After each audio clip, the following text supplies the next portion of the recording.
What's the most embarrassing war a country has ever fought? There are probably a lot of good answers, but I think Australia wins. Back in 1932, the Australian government sent soldiers armed with machine guns into battle. Everyone expected the mission to be over in a day or two. Instead, the enemy won. And the enemy wasn't another country. It was a flock of giant birds. Hello, my friends. I'm Amber Joy. The story began during the Great Depression. After World War I, many Australian soldiers were given farmland in Western Australia to help them start a new life. They spent months clearing the land, building fences, digging wells, planting wheat, and believing all their hard work was finally about to pay off. Then, thousands of emus showed up.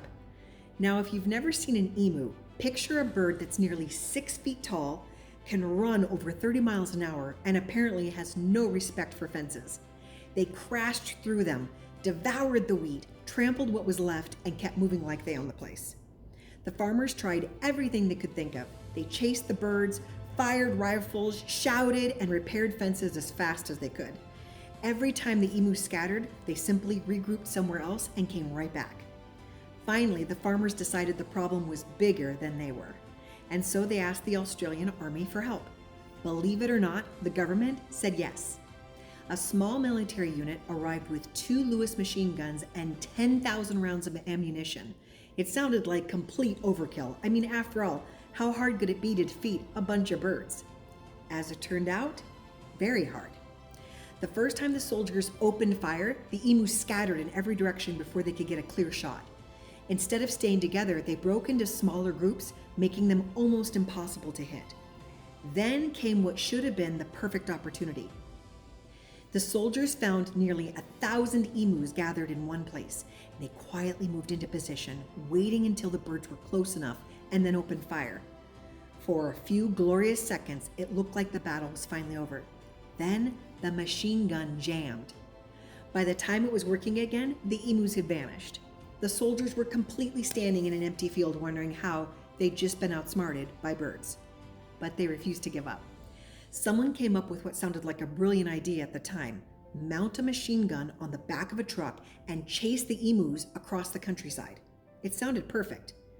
Until the truck started bouncing over rocks and ruts. The driver could barely keep up with the birds. Meanwhile, the emus just kept running. Even the officer leading the operation admitted the birds seemed strangely organized. Whenever one spotted danger, the rest scattered almost instantly, making them nearly impossible to surround. After days of chasing emus and firing thousands of rounds of ammunition, newspapers couldn't stop laughing. Cartoonists had a field day making fun of an army that couldn't defeat a flock of flightless birds. The farmers, however, still needed help. The army gave it one last try, changing tactics and waiting for large groups of emus instead of chasing them, and it worked a little better, but not nearly well enough. Eventually, the government admitted what no one thought was possible. The military operation had failed. The soldiers packed up their machine guns, climbed into their trucks, and went home, and the emus simply wandered back into the fields as if nothing had happened. In the end, stronger fences and bounty programs did far more to protect the crops than the army ever did.